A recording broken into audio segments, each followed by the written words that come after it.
Unlike previous episodes that heavily centered around Sean, Episode 5, Cricket, is delivered entirely from the perspective of Leanne.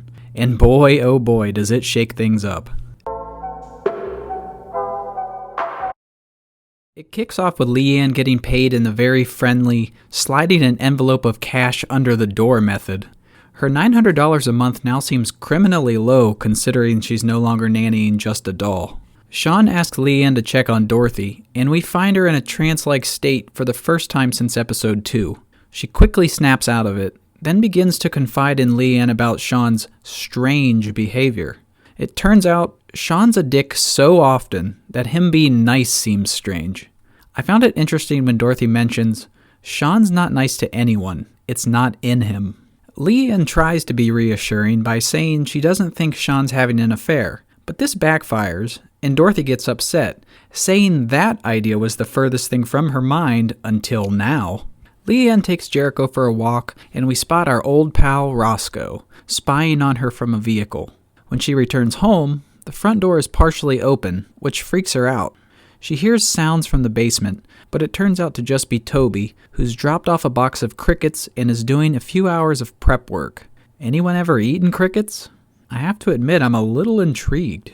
Anyway, before these two can rekindle any potential fire from episode 3, the doorbell rings. At the door are two new characters, Wanda and 6-year-old Olivia. Wanda brings in the stroller that Leanne forgot about on the sidewalk, then basically invites herself in. She's apparently babysitting Olivia, but seems mostly concerned with her phone and the cost of the Turners' home. Fuck. There's an interesting moment where Wanda asks if Leanne comes from a big family, which is answered with, just me. This calls back to the Grayson family dying in a fire. Another quick note about this scene, Toby. What a solid guy. He shows genuine concern for Leanne and seems good-hearted when compared to the Turners and Julian. I'm curious to see how his relationship with Leanne shakes out over the rest of the season. Wanda gets a call and abruptly has to leave to, I guess, pay a fine to prevent her boyfriend from being deported. Leanne agrees to watch Olivia for a while, and the two play hide and seek. Leanne searches in the basement, but instead of Olivia, she finds a rat-inhabited box with some old baby clothes in it. Suddenly, there's loud movement upstairs, and Leanne rushes to see what's going on. The front door is partially open again, and Olivia says she saw a man run outside. The idea of a stranger in the house multiple times now is having an effect on Leanne. Then we arrive at the cake scene. Dorothy pulls the old bait and switch on Leanne, asking if she wants cake. Then when she agrees, Dorothy's like, cool, it's about 40 minutes there and back.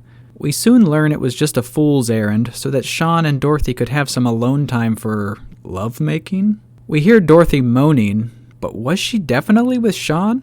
Could the whole idea of an affair from earlier have gotten into her head?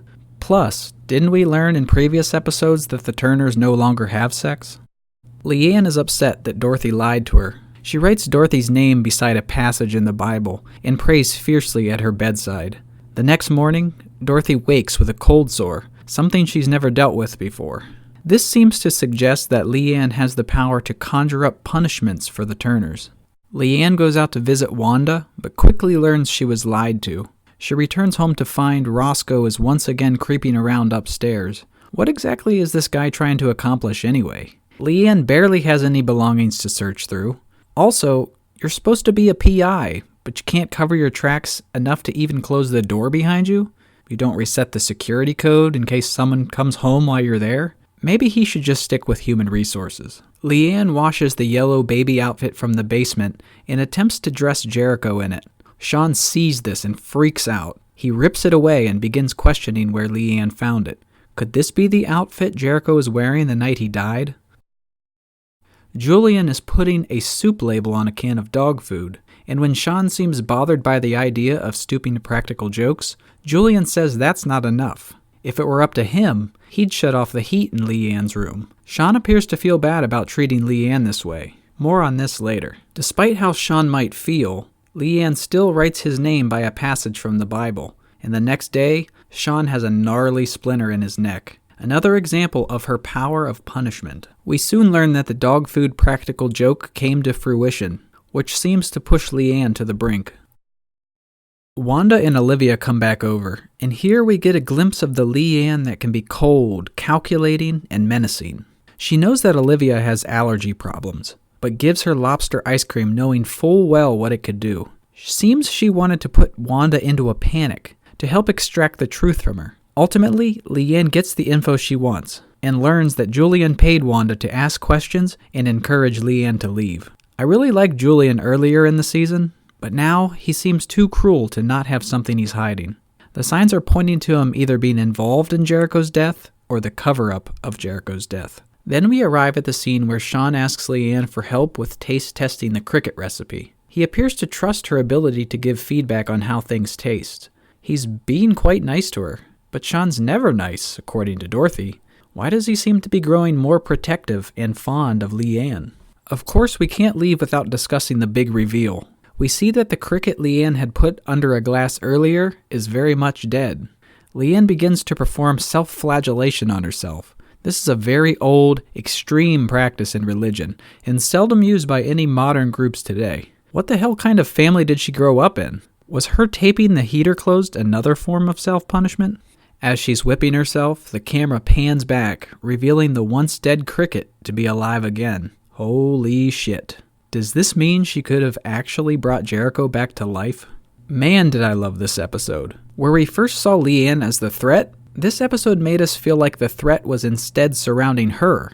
There's this looming sense of dread that makes us feel something dark is always close at hand. I found it interesting how the basement has taken on a dark, unsettling presence.